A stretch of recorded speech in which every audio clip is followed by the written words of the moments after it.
I enjoyed this video so much that making it felt like a blur. I fancy Graham. Very nice. With this first record, the band clearly hadn't discovered their niche yet, which, in all fairness, did produce some great standalone tracks, the likes of which were more or less unforeseen on later albums, and so are nice to look back on as sort of a staple of the band's embryonic age. I'm talking the groove-centric There's No Other Way and Bang, whose funky rhythm sections, Rose's-esque vocal delivery, and sickly guitars all culminate in songs you just want to get high to, as is the case with the aptly titled She's So High, which, although a more laid-back and psychedelic take on the two tracks I just mentioned, still carries itself with lots of swagger and promise that this album, although shoegaze as fuck, is going to deliver in spades of groove, earworm choruses, and slick guitar work.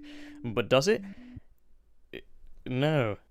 Well, guitar work, yes. Graham Coxon's always been a beast, but that's besides the point. A great deal of these songs suffer a lacking certainty in their vocals, which in the case of the aforementioned tracks was clearly a stylistic choice, but read more as though Damon just hadn't mastered the art of the melody yet on a majority of other tracks here, particularly Fool, Haiku, and Birthday, where already the vocals are tantalising and tedious, but then in come the predictably placed ahs from Damon and Graham, employed presumably as a wild card on songs they know are lacking in one way or another. It makes me resent the technique as a whole, even when used sparingly and interestingly on Bang and There's No Other Way. What doesn't help either is the lack in any kind of instrumental dynamic here, making the transitions from verse into chorus feel underwhelming and as though the song is going round in circles, particularly on Sing, although my concerns with that song should really prioritise length over production techniques. Seriously, why are there no tracks on this thing under 3 minutes? These songs do not earn their length for how little is happening.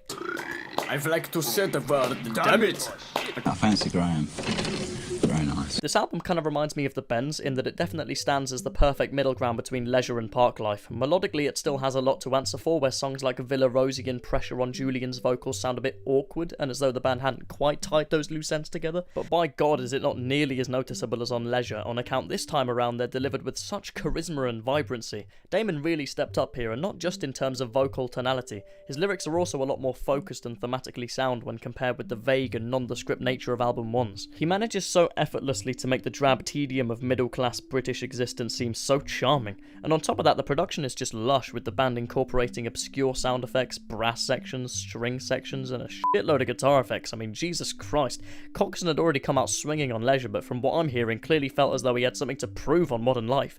From the ethereal acid house riffs weaved throughout Chemical World to the thudding punk rock of Advert, he left no stone unturned. However, what stops Modern Life being a great album for me is its latter half. I'm seeing a theme emerging here where Blur's inclusion of songs that are either too long or totally tone-deaf hinder my thoughts on the album overall. It's as if the minute the album has enough solid tracks to be considered good overall, they just phone it in for the remaining few, which is a pity seeing as For Tomorrow, Colin Zeal, Star-Shaped, and Blue Jeans are beautiful songs, each in their own unique way. It's tracks like Oily Water, Miss America, and Resigned that read more like Blur, in light of their experimental success on the former half of the album, got way overexcited and just went full-on self-indulgent, with Miss America in particular going absolutely nowhere. Seriously, what the f***? I was anticipating an explosive crescendo of noise that not only never arrived, but blue-balled me for 5 whole ass minutes. I'd like to say the word, damn it! I fancy Graham. Very nice. It sort of goes without saying that Parklife is a classic, a defining album in both Britpop and the band's discography, although unlike most other influential albums that stand the test of time either through trailblazing withstanding genres or being the defining statement of the decade in which they were released, this album is different in that almost every song here could have or should have been a single. Like, are you kidding me? Where most other bands withhold their flashiest and more intricate production techniques for the lead-off single or forthcoming singles, Blur seem to have done the opposite here. And that's not to discredit the singles, which, don't get me wrong, are incredible, but when I consider how forgotten about tracks like Tracy Jacks, Trouble in the Message Centre, and Clover Over Dover are in the grand scheme of Blur's career, I'm upset in the knowledge those incredible songs would have worked just as well as singles. Ah well, at the very least they're an exercise in demonstrating just how much attention to detail Blur brought to the table this time around. It's clear they knew going into this project just how fully formed these songs were and wanted to exemplify that by throwing in as many production techniques as humanely possible. All to great effect, by the way. There is not an inkling of dead space in these instrumentals whatsoever. I will say it could have been a much more cohesive and concise album had the interludes been taken off, as for the most part they're pleasant but do nothing to supplement the flow of the album and read more like padding for lack of a better term.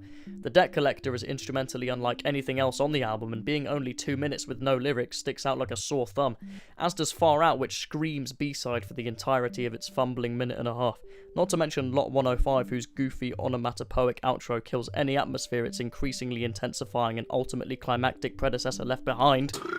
I'd like to say the word, damn it. I fancy Graham. Very nice. This album feels to me like Blur were trying their absolute hardest to give the people what they want, capitalising on the critical and commercial success of Parklife, and in doing so became increasingly complacent in their approach to songwriting, taking the flashy production techniques which worked to great effect on Parklife and using them here where, as opposed to being the cherry on top of a well-written song, they come across more as an exercise in distracting the listener from how lazily written some of these songs are. In fact, I'd go as far as to say some of them are overproduced, where stereotypes and he thought of cars overabundance of synth work are slightly disorientating. I'm also noticing a stark lack in instrumental dynamics here, where a majority of these songs will just sort of coast along for 4.5 minutes with little regard for how the choruses differ from the verses melodically nor instrumentally, something the band had nailed on the singles where Country House and the Universal's more subtle pre-choruses set the listener up effectively for the intense wash of infectious noise to follow. Which, in all honesty, leads me to believe that Blur, in the knowledge their fans were expecting a Parklife Mark II going into this project, worked tirelessly on making the singles sound as though they could have been recorded within the Parklife sessions, only to phone in the rest of the album once their fans had already been reeled in. Ironically, a deep cut I actually really enjoyed was Ernald Same, a track which, funnily enough, reads more like an interlude and yet displays more character than that of the more fleshed out songs. Its tediously narrated verses when compared to the desperately howled and yet beautifully melodic choruses create this wondrous dynamic that was so sadly missing the rest of the time. I'd like to say the word, damn it. I fancy Graham. Very nice. This album, in stark contrast to the primarily goofy and fun-loving vibe their past albums had, showcases the band at their darkest, most experimental phase thus far, and I am here for it. You really get the sense the band had grown tired of writing to appease the audience that discovered them through Parklife, and chose instead to write an album that appealed to their creative wants and desires, caring not for thematic consistency and instead honing the tracks themselves as standalone songs as opposed to musical footnotes within an album's overarching theme or sound. Hence the vast range of sonically similar and yet structurally distinct songs and soundscapes on show here, from the grunge-infused Song 2 to the deep dark depths of Beetlebum to the uppity bounciness of On Your Own. It's clear the band were at a point emotionally where writing more authentically and introspectively would benefit the song quality more so than if they'd chosen to continue writing songs about fictional characters from a third person's perspective, and it's a welcome change. Where lyrically on The Great Escape it felt like the band per track were just throwing vague Britishisms over the top of pre-made instrumentals, here the instrumentals match the tonality of the lyrics much more consistently and add such poignancy to what often are already crushing words, with those heavenly telephonic effects used particularly masterfully on You're So Great, a song I fell in love with instantly. F***ing bravo, Graham. Not to mention the balance between synth and band is struck far more harmoniously on this album, where The Great Escape felt stir-crazy in its approach to production. Essex Dogs is f***ing weird though. I'd like to say the word, damn it. I fancy Graham. Very nice. Guys, I'll be frank, I have a bit of a love-hate relationship with this album, which pains me to say given how frequently praised it is, but allow me to run you through the reasons why.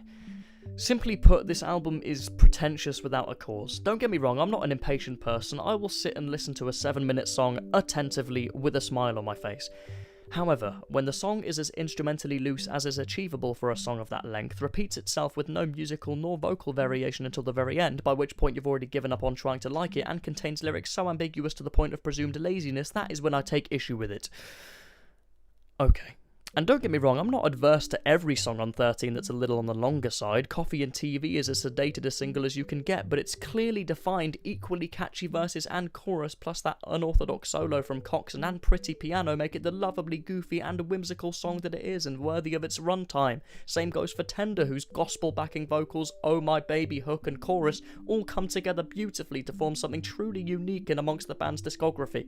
It's tracks like Mellow Song, Trailer Park and Caramel who feel so structurally half-baked and like they do half their job before disappointingly fizzling out once the band had recorded for a decidedly acceptable length of time, where if Blur had worked just a little harder on multi-layering these tracks, either with interspersed vocal hooks, licks, backing vocals or whatever, and cut the runtime down, they'd be so much more enjoyable. But in actuality, especially when compared to the snappy immediacy of thundering bangers like Bugman, Swamp Song and Blur EMI, it's songs like these that draw the tracklist to a grinding halt for me. I'd like to say the word, damn it. I fancy Graham. Very nice. nice. This one feels so relaxed, almost everything about it is so laid back and sure of itself from start to finish. It's as if the boys, after having proven their worth on Blur and 13 as a band capable of breaking successfully away from the Britpop sound, decided it was time for a more well-rounded, thematic and less flashy album, which in turn makes it sound ever so slightly more like a Gorillaz album, but am I going to complain about that?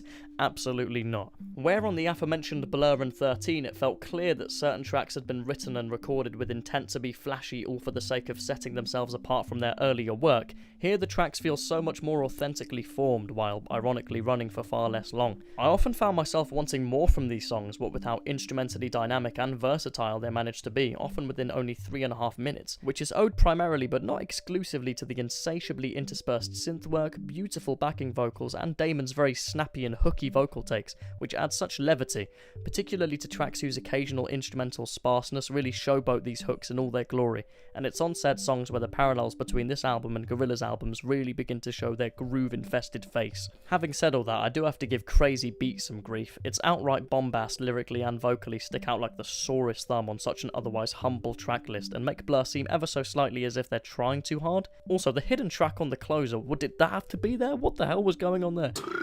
I'd like to say the word, damn it! I fancy Graham. Very nice.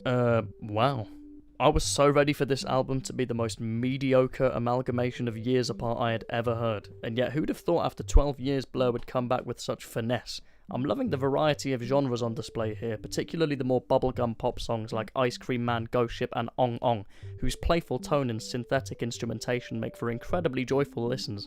Not to mention these tracks contain some of the stickiest vocal takes perhaps of Blur's entire discography. I could not contain my head from bouncing around. Even the more dour tracks like Pyongyang and Thought I Was a Spaceman maintain that infectious hook and drive the latter tracks had, all while on the longer side, though you'd never pick up on it, which in part is due to these songs utilising a technique I felt was starkly missing on the latter tracks of 13, which is the instrumental build and eventual climax these tracks so epically strive for over the course of their runtime. And by this, I don't mean the instruments used on the former half of the track get turned up or distorted. I'm talking foreign instruments left, right and centre, just piling and piling, and a majority of which fundamentally just shouldn't work in conjunction with the tone of the tracks and yet do so effortlessly, which I commend Blur for. They didn't have to go out of their way to be so experimental, given this album probably would have sold anyway, but did so and to the benefit of these great songs. I'd like to say the word, damn it! Alright, girls and boys, and now time for the ranking coming at you in 3, 2, 1.